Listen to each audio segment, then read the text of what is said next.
Europe 1 Soir Week-end, 19h38. Je suis toujours avec Michel Fayad et Antonin André. Alors là, on entendait Stéphanie qui est sur place. On imagine que ça doit être très intense ce que vivent ces personnes qui sont présentes dans cette région du monde.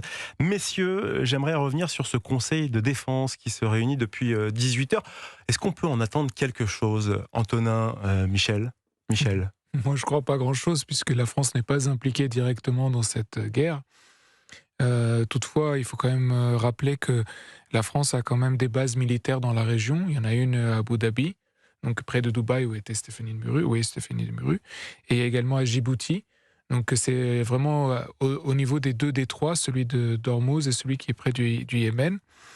Et en réalité, on pourrait peut-être à un moment donné demander à ce que, je parle du côté américain ou israélien, à utiliser les bases françaises, parce qu'on sait que depuis maintenant quelques heures, les Américains et les Israéliens ont demandé à utiliser les bases britanniques à Chypre. Et donc, on pourrait de fait rentrer en guerre, même si on n'envoie pas nos propres avions, nos propres personnes, mais au moins mettre à disposition nos bases, comme l'ont fait les Britanniques. Donc là, ça fait peut-être partie des discussions au Conseil de défense. Alors effectivement, le chef de l'État qui a dit que la France se tenait prête à déployer les moyens nécessaires à la protection de ses partenaires les plus proches selon leurs sollicitations. On le peut, mais ce n'est pas notre intérêt de mettre le doigt dans l'engrenage. Antonin, sur le côté franco-français, on a le ministre de l'Intérieur, Laurent Nunez, qui demande la mise en vigilance des forces de sécurité intérieure placées sous la sécurité des préfets. Un télégramme qui a été envoyé à nos préfets pour leur demander cela. Juste avant, tout à l'heure, on avait Jean-Marie Montali, qui est journaliste et auteur de La Pieuvre de Téhéran. Et dans son livre, dans son œuvre, il précise, il explique que beaucoup de cellules dormantes sont placées à droite à gauche en Europe. Et donc, est-ce qu'on peut craindre, selon vous, des attaques prochaines, des attentats sur notre sol ? Ce qui est vrai, c'est que la France a été frappée plusieurs fois par des cellules iraniennes ou par des cellules qui étaient alimentées ou financées par l'Iran. Donc, la France a un long passé de vulnérabilité d'attaques terroristes sur son sol, et notamment en lien avec l'Iran. Donc il y a évidemment une nécessité d'une veille des services de renseignement plus accrue, même si, compte tenu de la situation des Iraniens en ce moment, je ne pense pas que leur priorité soit nécessairement de frapper la France. Et d'ailleurs, c'est aussi ce qu'on retrouve dans les déclarations du président de la République, qui est toujours sur une ligne de neutralité. Michel disait tout à l'heure, un peu à l'image des pays arabes, et Vincent Hervouet aussi. C'est vrai que la France a une espèce de posture de neutralité. Ensuite, par le passé, dans d'autres opérations contre l'Iran, la France est quand même intervenue militairement, ne serait-ce que pour des mesures de protection, de soutien logistique et de protection notamment à Israël, où la France, ponctuellement, peut quand même fournir son aide. Donc, sans doute que tous ces sujets-là sont évoqués au niveau du Conseil de défense. Et puis, il y a des intérêts français, effectivement, au Moyen-Orient. Et puis, on vient de l'entendre avec Stéphanie Muro, il y a des ressortissants français aussi, tant en Israël qu'au Moyen-Orient. Donc, c'est pour la France une nécessité de se tenir informée. Et effectivement, à travers ses représentations diplomatiques aussi, et en Israël et aux pays du Moyen-Orient, d'être dans une veille qui est plus qu'active aujourd'hui, parce qu'effectivement, on ne sait pas comment ce conflit va évoluer, et la France doit forcément, d'une certaine façon, être en état d'alerte sur ce sujet. Alors, je vous pose une question. Oui, juste une chose, et la France a des milliers de soldats au Liban.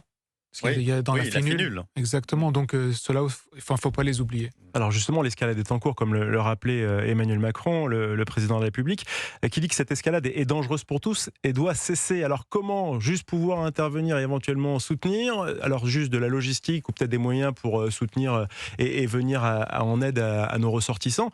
Mais après, un appui militaire, ce serait envisageable, Michel Fayad ?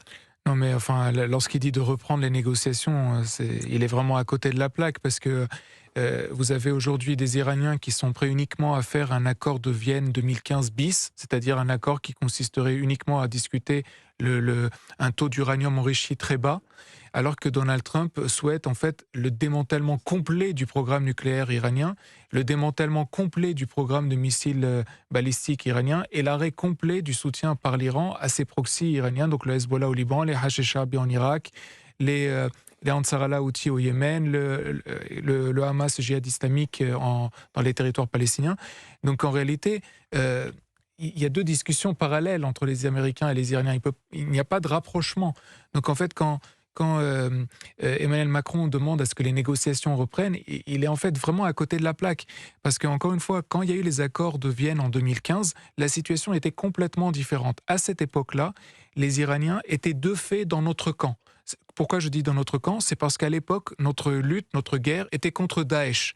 Et sur le terrain en Irak, ceux qui combattaient Daesh également, comme nous, c'était les Hachis Charbi, cette milice proxy de l'Iran en Irak. Et en Syrie, pareil, il y avait des gens du Hezbollah qui combattaient Daesh, comme nous, on combattait Daesh. Donc en réalité, ce contexte qui existait en 2015 n'existe plus aujourd'hui. Merci Michel Fayad. Avec Antonin André, on vous retrouve dans quelques instants, le journal permanent avec Rudy Saada. Et puis juste après, j'aurai le plaisir aussi de recevoir Frédéric Ancel, docteur en géopolitique et maître de conférences à Sciences Po Paris. Il nous parlera des enjeux bien évidemment stratégiques qui se jouent ce week-end en Iran. Alors restez bien avec nous sur Europe 1. À tout de suite.